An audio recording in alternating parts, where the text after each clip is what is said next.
Okay. So last lecture आपण science 2चा first topic जो आहे त्याचे हाफ टॉपिक बघितला होता की एव्हिडन्सेस काय होते इव्होल्युशनचे. इव्होल्युशन मीन्स वॉट आणि एव्हिडन्स ऑफ इव्होल्युशन काय होते. कळलं. थोडासा थेरॉटिकल टॉपिक असल्यामुळे मी पुस्तकातून वाचून घ्यायचा जास्त प्रयत्न करणार आहे. जेव्हा कुठं कॉन्सेप्ट येईल किंवा जिथे डायग्रामॅटिक रिप्रेझेंटेशन त्यावेळी मी बोर्डचा वापर करेन. पण मोस्ट ऑफ हा थेरी पार्ट असल्यामुळे मला काय करावं लागतं की थोडंसं वाचून तुम्ही मी जे वाचतो आहे पुस्तकातलंच वाचतो आहे तेव्हा मी वाचत असेल त्यावेळी ते लक्ष द्या आणि तिथे कुठे डाऊट येतो आहे का बघा. आणि मी ॲज युजल पहिल्या लेक्चरमध्ये तुम्हाला जसं सांगितलं होतं की सायन्स 2साठी शक्यतो तुम्ही डायजेस्टची जी समरी आहे पाठांतरासाठी ती रिफर करा. बरोबर. बऱ्यापैकी त्यांनी गोष्टी एक्सप्लेन केलेल्या आहेत आणि उलगडून सांगितलेल्या आहेत. सो आज आपण थर्ड लेक्चर घेत आहोत सायन्स 2चा फर्स्ट टॉपिक आणि थर्ड लेक्चर. मे बी या लेक्चरमध्ये हा धडा पूर्ण होईल. सो आपण लास्ट टाईम बघितले होते की what are the evidences of the evolution. So there is a anatomical evidences, morphological evidences, vestigial organ and connecting links. This are the evidences which is we are observed or the which are we studied last lecture. So in this lecture we are studying the what are the natural selection law. The natural selection म्हणजे काय. Then there is a one phenomena known as the Lamarckism and speciation and the human evolution. आजच्या धड्यामध्ये किंवा आजच्या लेक्चरमध्ये आपण हे topic बघणार आहोत. जास्त काही नाही आहे, थोडासा टॉपिक आहे आणि त्यातल्या त्या जो लास्टचा टॉपिक आहे द ह्युमन इव्होल्युशन किंवा evolution of the human being. मी परत सांगतो की पुस्तकातून वाचून घ्या एकदा, मी पुस्तकातून शिकवतो.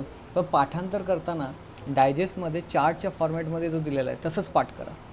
पाठ करायला पण सोपं जाईल आणि जे काही 5 मार्काचे क्वेश्चन विचारले जात आहेत बोर्ड एक्झामला की आणि शक्यतो माझं ऑब्झर्वेशन एवढंच सांगते की जे पण 5 मार्काचे क्वेश्चन बोर्डाने विचारलेत ना ते टेक्स्टबुकच्या खालचे. बरोबर. त्या टेक्स्टबुकच्या पाठ्यपुस्तकामध्ये जी मोठी मोठी उत्तरं आहेत ती 5 मार्कासाठी विचारली, थोडी मॉडिफाय करून. सर असं पण होऊ शकतो की तुम्हाला काय करू शकतात ते लोक की हा चार्ट इनकम्प्लीट देतील आणि कुठल्या तरी 5 प्लेसेस ब्लँक ठेवतील आणि तुम्हाला कंप्लीट करायला सांगतील. अशा प्रकारे 5 मार्काचा जो क्वेश्चन आहे कवर करू शकता. सो देअरफॉर ह्याच्यामध्ये मी परत सांगेल की जी काही समरी आहे डायजेस्टची खूप महत्त्वाची आहे.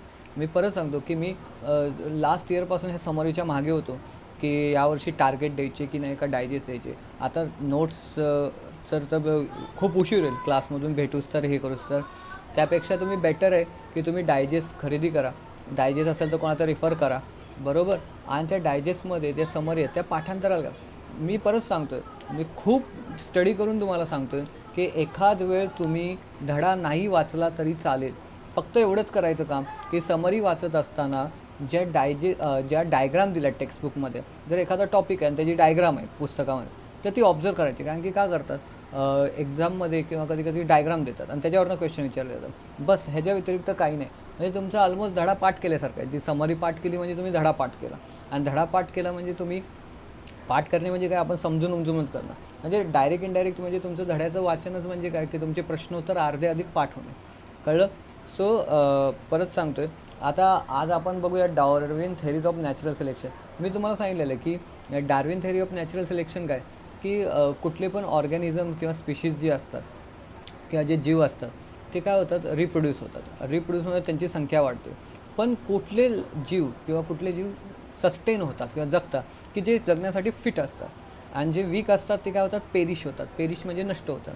सो हे नॅचरल सिलेक्शन आहे. मग एन्व्हायरमेंट ठरवतं की कोण जगणार आणि कोण नाही. मग त्याच्यासाठी काही त्यांचे निकष आहेत का, म्हणजे काही क्रायटेरिया आहे का. बरोबर. मग हे एक्सप्लेन करायचं डार्विनला जमलं नाही. बरोबर. आता बघू आपण टेक्स्टबुकमध्ये जी दिली आहे Darwin theory of natural selection ती लाईन टू लाईन बघूया.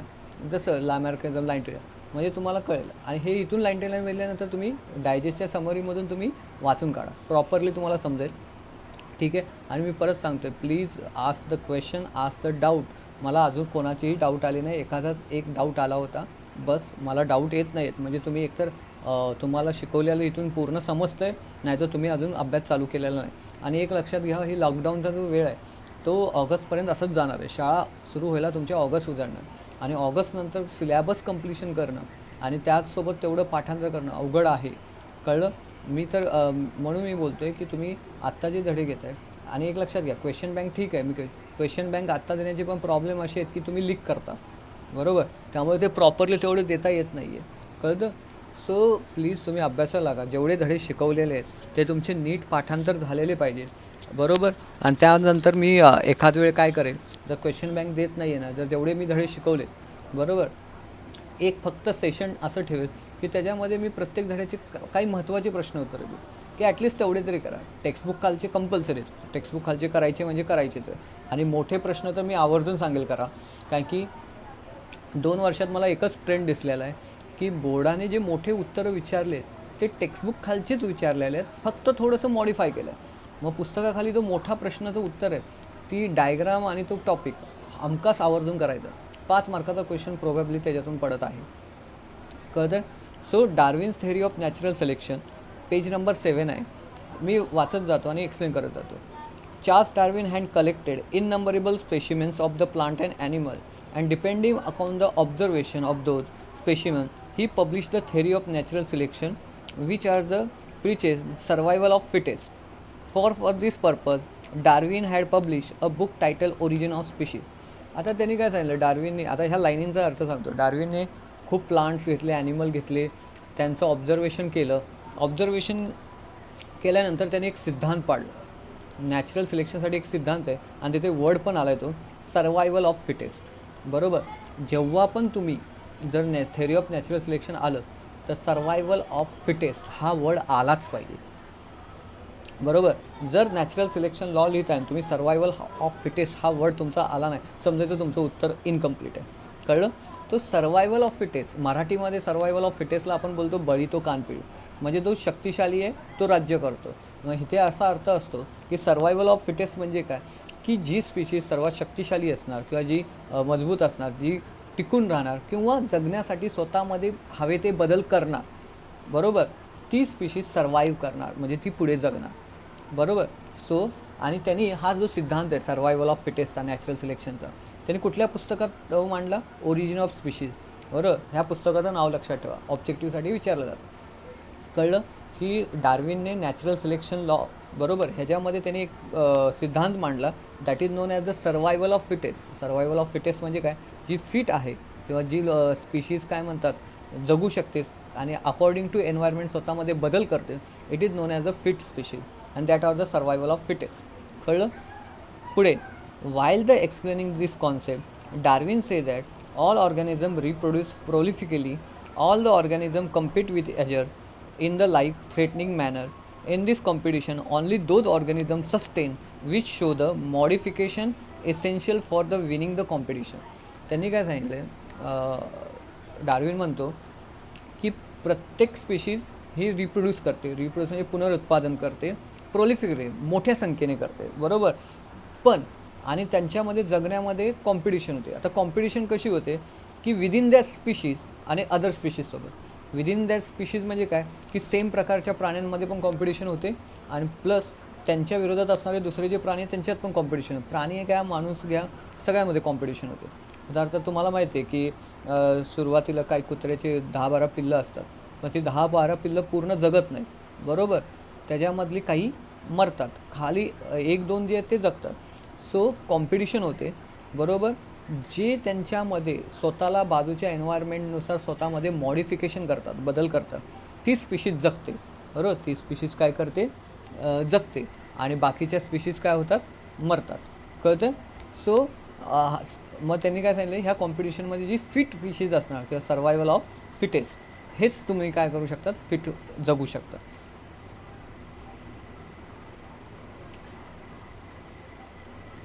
However, beside this, natural selection also plays an important role because of nature select only those organisms which are fit to live and the rest perish. Nature काय करतं, काही स्पेशीजला select करतं की जे fit असतात आणि बाकीचे पेरिश होतात. पेरिश म्हणजे नष्ट होतात. Sustained and selected organism can perform reproduction and thereby give rise to the new species with their own specific character. Darwin theory of natural selection was widely accepted for long duration. However, some objections were against the theory and some main objections are. तर त्यांनी काय सांगितलं की आता competition झाली, कॉम्पिटिशनमध्ये जी fit species होती ती काय झाली, सर्वाईव्ह झाली, ठीक आहे. आता सर्वाईव्ह झाली आणि ती स्पीशीज रिप्रोड्यूस करणार म्हणजे पुनरुत्पादन, कारण की जगले तेच रिप्रोड्यूस करणार आणि नंतर मग काय होणार, की त्यांच्यामध्ये चेंजेस होणार, कारण की ही फिट स्पीशीज आहे, ह्यांच्यामध्ये काहीतरी गुणधर्म असणार, काहीतरी कॅरेक्टर असणार, आणि ते कॅरेक्टर पुढच्या जनरेशनमध्ये किंवा पुढच्या पिढीमध्ये पास होणार. अशा प्रकारे ती स्पीशीज रिप्रोड्यूस करणार. बरोबर. भरपूर काळासाठी डार्विनची ही जी नॅचरल सिलेक्शन थेरी आहे, हे नेचर निवडतं की कोण जगणार कोण मरणार, ही थेरी एक्सेप्ट करण्यात आली किंवा मान्यता देण्यात आली. पण ह्या थेरीवर पण काही सायंटिस्टने ऑब्जेक्शन निवडले. ऑब्जेक्शन होते की काहीतरी विरोध आहे, तर ते ऑब्जेक्शन तिथे खाली दिलेले आहेत. First, natural selection is not a only factor responsible evolution. त्यांनी काय सांगितलं की ॲक्सेप्टेड की नॅचरल सिलेक्शन असतं, नेचर निवडतं की कोण फिट आहे कोण वीक आहे, वीक असलेले पेरिश होतात, फिट असलेले पुढे जगतात किंवा ते रिप्रोड्यूस करतात. पण त्यांनी काय सांगितलं की हे जे इव्होल्युशन होतं, इव्होल्युशन म्हणजे उत्क्रांती होते की या जुन्या स्पीशीजपासून नवीन स्पीशीज तयार झाली. हे जे इव्होल्युशनमध्ये फक्त आणि फक्त नॅचरल सिलेक्शन हा फॅक्टर रिस्पॉन्सिबल नसतो. या इव्होल्युशनला इतर काही फॅक्टर्स पण रिस्पॉन्सिबल असतात जे डार्विनने कन्सिडर केले नाही. बरोबर. हे पहिलं ऑब्जेक्शन होतं. उदाहरणार्थ सिम्पल आहे, इव्होल्युशनला फक्त नॅचरल सिलेक्शन नाही, एन्व्हायरमेंट पण असतं, आजूबाजूचे काही वातावरण असतं, तिथल्या फूड हॅबिट असतात. बरोबर. त्या पण इव्होल्युशनला कारणीभूत ठरतात. कळतं. सो पहिलं objection, Darwin did not maintain any explanation useful and usefulness modification. आता डार्विनने हे एक्सप्लेन केलं नाही की जुन्या स्पीशीजपासून नवीन स्पीशीज तयार होते किंवा काही स्पीशीज मरतात आणि काही स्पीशीज जगतात. मरतात का, कारण की त्याच्यामध्ये ते काही मॉडिफिकेशन करत नाही, आणि काही स्पीशीज जगतात का, कारण की ते स्वतःला मॉडिफाय. मग असे युजफुल मॉडिफिकेशन कुठले की जे केले तर एखादी स्पीशीज जगेल, आणि हे कुठले मॉडिफिकेशन जे केले नाही तर ती स्पीशीज मरेल. तर असे युजफुल आणि युजफुल नसलेले कुठले असे गुणधर्म आहेत किंवा मॉडिफिकेशन आहे की ते स्पीशीजने केले तर ती जगेल किंवा मरेल, हे त्यांनी एक्सप्लेन केलं नाही. तिसरं ऑब्जेक्शन होतं, there is a no explanation about the slow change and abrupt change. मग त्यांनी काय सांगितलं की त्यांनी एक्सप्लेनेशन दिले नाही की ठीक आहे, तुम्ही बोलता की स्पीशीज हळूहळू इव्हॉल्व होते, त्याला लाखो करोडोचा वर्षाचा काळ लागतो. बरोबर. मग हे जे स्लो चेंजेस होतात तर ते कसे होतात, आणि ॲब्रप्ट म्हणजे अचानकपणे किंवा विचित्र चेंज होतात, म्हणजे काहीतरी वेगळंच चेंजेस होतात, हे कसे काय झाले, हे डार्विनची थेरी एक्सप्लेन करू शकली नाही. बरोबर. जसं म्युटेशन होतं, म्युटेशन म्हणजे काय, अब्रप्ट चेंज, लगेच चेंज झाला. बरोबर. म्युटेशन व्हायला काही जास्त काळ लागत नाही, कधी कधी असं होतं की लगेच दुसऱ्या आणि तिसऱ्या पिढीमध्ये म्युटेशन होतं. म्युटेशन म्हणजे आपण पहिलं एक्सप्लेन केलेलं आहे. कळलं. सो हे डार्विन एक्सप्लेन करू शकला नाही. बरोबर. त्यामुळे त्याची थेरी ॲक्सेप्टेड होती, पण हे ऑब्जेक्शन होते. कळलं. मग ह्याच्यावर असा क्वेश्चन येईल की डार्विनची theory of natural selection explain करा. बरोबर. आणि त्याच्यावरचे मेन ऑब्जेक्शन कुठले होतं हे एक्सप्लेन, हा क्वेश्चन ह्याच्यावर पडू शकतो 2 ते 3 मार्काला, की नॅचरल सिलेक्शन थेरी काय आहे आणि त्याच्यावरचे ऑब्जेक्शन काय. कळते. शॉर्टली आणि प्रिसाइजली परत तुम्हाला सांगायचं म्हटलं तर डार्विनची थेरी ऑफ नॅचरल सिलेक्शन काय बोलते की जे ऑर्गॅनिझम असतात, स्पीशीज असतात. बरोबर. त्या स्पीशीज भरपूर वाढतात, त्यांच्यामध्ये कॉम्पिटिशन होते within that species and with other species. बरोबर. आणि त्या स्पीशीजमध्ये पण होते आणि त्यांच्या विरुद्ध असलेल्या स्पीशीजमध्ये पण होते. उदाहरणार्थ समजा जंगल आहे, जंगलमध्ये तुम्हाला माहिती आहे त्या विल्डर बिस्ट असतात, म्हणजे जंगली म्हशी असतात. तर त्या म्हशींमध्ये पण कॉम्पिटिशन होते की त्याच्यामध्ये जे स्ट्रॉंग आहेत ते जगणार. बरोबर. बाकीचे वीक मरून जाणार. प्लस दुसऱ्यांसोबत पण कॉम्पिटिशन होते का, हो. त्या विल्डर बिस्टची आजूबाजूला असणारे जे सिंह, वाघ, त्यांच्यासोबत पण कॉम्पिटिशन होते. बरोबर. जे लोक मजबूत आहेत ते टिकले, पळू शकले ते टिकले, जे वीक झाले ते मेले. बरोबर. मग त्यांनी काय सांगितलं की नॅचर कोणाला सिलेक्ट करतं, जे सर्वाईव्ह असतात, सर्वाईव्ह होण्यासाठी फिट असतात. कळलं. म्हणजे सर्वायवल ऑफ फिटेस्ट हा वर्ड खूप महत्त्वाचा आहे. ठीक आहे. सो ही होती Darwin's theory of natural selection, की त्यांचं रिप्रोडक्शन कोणाचं होणार, जे स्ट्रॉंग आहेत त्यांचंच रिप्रोडक्शन होणार. आणि मग अशा प्रकारे जे ज्या स्पीशीजला स्ट्रॉंग होत्या, म्हणजे सर्वाईव्ह झाल्या, कारण की ते फिटेस्ट आहेत सर्वाईव्ह, त्यांचे गुणधर्म पुढल्या पिढीमध्ये पास होणार. आणि अशा प्रकारे मॉडिफिकेशन होत होतात, एक नवीन स्पीशीज तयार होणार. मग theory of natural selection, survival of fittest हा वर्ड परत सांगतो, खूप महत्त्वाचा आहे. ठीक आहे. सो होतात थेरी ऑफ नॅचरल सिलेक्शन. त्यानंतर पेज नंबर 7 नंतर पेज नंबर 8वर जातात, तर एक लॅमार्कनिझम नावाचा एक टॉपिक आहे. आता लॅमार्कनिझम म्हणजे काय की लॅमार्क नावाचा हा जो सायंटिस्ट होता किंवा मॉर्फर, तर त्याने तो काय बोलतो, शॉर्टमध्ये सांगतो की काही सजीवांच्या ॲक्टिव्हिटीमुळे किंवा लेझिनेसमुळे, म्हणजे ॲक्टिव्हिटी म्हणजे एखादी कृती तो सतत करतो आहे. उदाहरणार्थ मी तुम्हाला सांगितलं की जो लोहार असतो, समजा तो लोखंडाची कामं करतो, तर लोखंडाची कामं करत असताना तो हातोडा कंटिन्यू आदळत असतो, त्यामुळे त्याचे शोल्डर जे असतात, खांदे, ते मजबूत होतात. बरं, ही त्याचं जे कॅरेक्टर डेव्हलप झालं ते कशामुळे झालं? त्याच्या ॲक्टिव्हिटीमुळे, बरोबर. आणि नंतर तुम्हाला मी लास्ट टाईमच सांगितलेलं की एखादी ॲक्टिव्हिटी किंवा लेझिनेस म्हणजे एखादी ॲक्टिव्हिटी केली नाही तर काय होते, एखादी हॅबिट किंवा एखादं ऑर्गन अंडर डेव्हलप राहतं, बरोबर. मग अशामुळे एखादं नवीन कॅरेक्टर डेव्हलप होतं आणि ते कॅरेक्टर पुढल्या पिढीमध्ये पास होतं, बरोबर. हे त्याच्या हळूहळू ते पुढल्या पिढीमध्ये, हे लॅमार्क्सने एक्सप्लेन केलेलं की म्हणजे असे जे चेंजेस होतात एखाद्या ॲक्टिव्हिटीमुळे, लेझिनेसमुळे, ती एका पिढीमधून पुढल्या पिढीमध्ये पास होतात. पण एवढंच झालं की हे नेमकं पास कसं होतं किंवा नक्की होतं का, तर ह्याच्यावर ऑब्जेक्शन केलं जातं आणि त्यामुळे ही थेअरी ॲक्सेप्ट करण्यात नाही आली, नल अँड वॉइड ठरली. कळलं? मी पुस्तकातून वाचतो म्हणजे तुम्हाला, आणि प्लीज तुम्ही पुस्तक समोर ठेवा, मी वाचत असताना लाईन टू लाईन वाचतो, त्यामुळे तुम्हाला कळेल की नेमकं काय. Jean Baptiste Lamarck proposed the morphological changes occur in a living organism are responsible for the evolution, and the reason behind those morphological changes is activity or the laziness of organism. He called concept of principle of use and disuse of organ. लॅमार्कने काय बोलला की माणसामध्ये माणसं नाही, स्पिशीजमध्ये किंवा प्राण्यांमध्ये morphological changes होतात.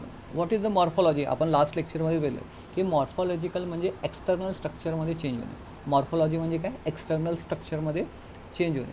तर हे चेंजेस का होतात? Due to the activity or the laziness. म्हणजे काय? Principle use or disuse of organ. म्हणजे एखाद्या ऑर्गनचा तुम्ही कंटिन्यू उपयोग करतो आहे, बरोबर, तर ते ऑर्गन डेव्हलप होणार, आणि जर तुम्ही ऑर्गन यूज करत नाही तर ते काय होणार? वॅनिश होणार किंवा अंडर डेव्हलप राहणार. मग एखाद्या ॲक्टिव्हिटीमुळे एव्होल्युशन होतं का? तर होतं. की माणूस काय करतो, समजा की एखादी ॲक्टिव्हिटी जी कंटिन्यू चालू आहे, तर मग त्यामुळे ते ऑर्गन काय होतं? डेव्हलप होतं, आणि पुढच्या पिढीचे पण तसे ते डेव्हलप होत जातात.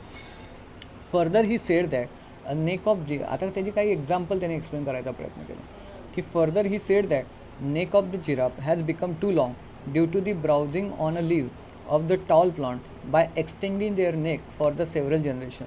Similarly, shoulder of the iron meat have become the very strong to frequent hammering the movement. Wings of the bird, like the ostrich or the emu, have become weak due to the no use. Legs of the birds, like the swan and duck, become the useful for the swimming due to the living in a water. Snakes have lost their leg modification in the body by the burrowing habit. All these example of type of acquired character or the transfer from one generation to another generation. This is called the theory of inheritance of acquired character or Lamarckianism. मग त्यांनी काय सांगितलं आता असं की मी तुम्हाला सांगितलं की लॅमार्क काय बोलतो की एखाद्या ॲक्टिव्हिटीमुळे किंवा लेझिनेसमुळे काय होतात, काही कॅरेक्टर डेव्हलप होतात आणि ते कॅरेक्टर एका जनरेशनपासून दुसऱ्या जनरेशनकडे पास होतं. मग त्यांनी एक्झाम्पल काय दिलं की जिराफ जो होता त्याने उंचावरची जी पानं ब्राउझिंग म्हणजे ती खायला चालू केली, आणि त्यामुळे काय झालं, त्याची जी मान जी होती ती उंच झाली. कळलं की ती मान जी होती ती उंच झाली, आणि हळूहळू काय झालं, अनेक जनरेशननंतर जिराफाची मान कंटिन्यू काय व्हायला लागली, मोठी होत लागली, बरोबर. नंतर त्याने सांगितलं आयर्न स्मिथ, म्हणजे ज्याला आपण लोहार म्हणतो, की तो कंटिन्यू हॅमरिंग करतो. हॅमरिंग केल्यामुळे काय झालं, त्याचे खांदे खूप चांगले डेव्हलप झाले.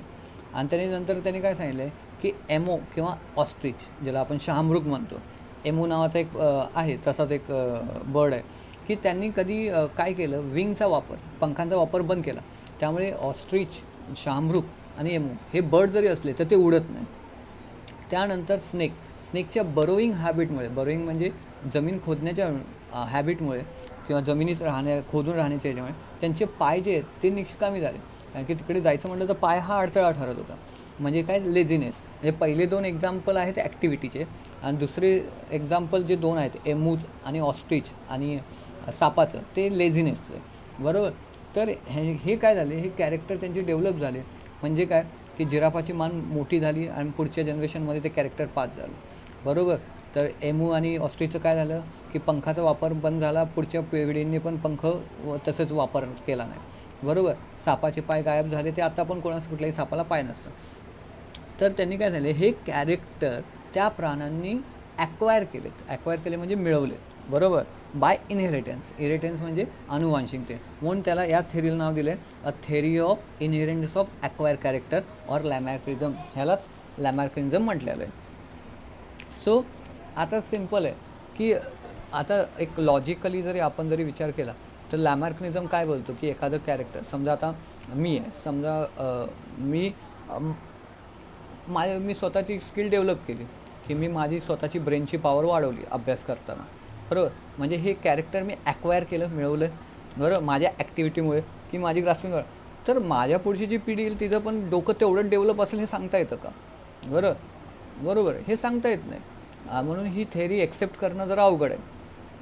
बघा, development of organ due to the specific activity or their degeneration due to no use of all was widely depend, but transfer of those character from generation to generation was rejected.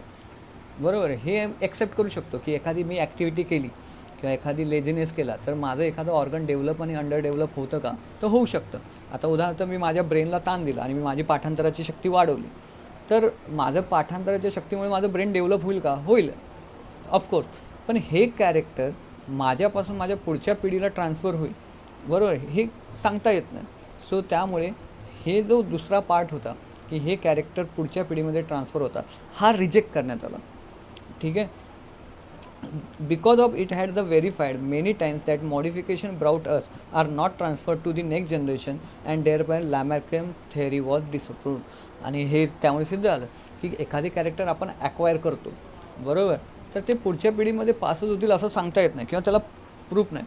आता उदाहरणार्थ सचिन तेंडुलकरने खूप मेहनत करून त्यांनी बॅटिंगची स्वतःची एक style develop केली किंवा बॅटिंग चांगली. आता ही बॅटिंगची स्किल त्याच्या मुलाकडे जन्मजात असेल, सांगता येतं का? नाही. त्यामुळे लॅमार्कची थेरी काय करण्यात आली? रिजेक्ट आली. The living organism can transfer the character which has acquire to the next generation. This is called ancestry of acquire character. बरोबर, ancestry of a acquire character, की एखाद्या पिढीने एखादं कॅरेक्टर ॲक्वायर केलं आणि ते पुढच्या पिढीमध्ये जर ट्रान्सफर होत असेल तर त्याला म्हटलं जातं ॲन्सेस्ट्री ऑफ ॲक्वायर कॅरेक्टर. कळलं? सो ही होती लॅमार्क थेरी. तुम्हाला काय केलं जातं, या पेजवर बघा 3 जिराबाचे चित्र आहेत लॅमार्कमध्ये. असे चित्र दिले जातात आणि त्याच्यावरनं क्वेश्चन विचारले जातात की ही कुठली थेरी आहे, बरोबर, आणि एक्सप्लेन करा या डायग्रामवर. त्यामुळे सायन्स 2मध्ये डायग्राम खूप महत्त्वाचे ठरतात, कारण की डायग्रामवरनं क्वेश्चन विचारले जातात. इवन दो मी तुम्हाला सांगितलं की डायग्राम असेल तर क्वेश्चन टॅकल करणं खूप सोपं जातं. त्यामुळे तुम्ही डायजेस्टची जी समरी वाचत असाल त्यावेळी तुम्ही प्लीज तुमचं डायजेस्ट आणि तुमचं टेक्स्टबुक समोर ठेवा, कळलं, आणि ती डायग्राम तिथे नीट बघत जा. आता ह्याच्यावर क्वेश्चन काय, व्हॉट इज लॅमार्कनिझम, बरोबर. आणि ह्या लॅमार्कनिझमच्या पुढे असा क्वेश्चन विचारला जाईल की लॅमार्कनिझमला दुसरा दिला आहे theory of inheritance acquire character, बरोबर. तो एकतर लॅमार्कनिझम विचारतील, थेरी ऑफ ॲक्वायर, आणि अजून एक सर्वात लास्टच्या पॅरेग्राफमध्ये डेफिनेशन दिले ॲन्सेस्ट्री ऑफ ॲक्वायर कॅरेक्टर, बरोबर. ह्या 3 क्वेश्चन लक्षात ठेवा. What is Lamarckism, what is the theory of acquire inheritance character and ancestry of acquire character, बरोबर. हा पेज नंबर 8, त्याच्यावर तुम्हाला हे क्वेश्चन लक्षात ठेवावं लागेल, कळलं. आता पेज नंबर जर तुम्ही 9वर जाता तर स्पेसिटेशन आहे. आता स्पेसिटेशन म्हणजे काय तुम्हाला एक सांगतो की इव्होल्युशन जे होतं किंवा कुठल्याही स्पीशीजमध्ये जे चेंजेस होतात त्या चेंजेसला तिथलं फूड हॅबिटॅट, तिथलं एन्व्हायरमेंट, तिथल्या जॉग्राफिकल कंडिशन, भौगोलिक परिस्थिती ह्या कारणीभूत असतात. त्यानुसार त्याचं इव्होल्युशन होतं किंवा त्यानुसार त्या स्पीशीजमध्ये बदल होतो. आता उदाहरणार्थ समजा मी तुम्हाला एक सिम्पल एक्झाम्पल सांगू, म्हणजे हायपोथेटिकल आहे, असंच बनवलेलं आहे. समजा भारत आहे आणि आपल्यासमोर जर आपण 3 देश ठेवूया की एक अमेरिका आहे, एक इंग्लंड आहे आणि एक रशिया. आता काय झालं, 1,00,000 वर्षापूर्वी आपण ससे होते भारतामध्ये, बरोबर. भारतामध्ये जे ससे होते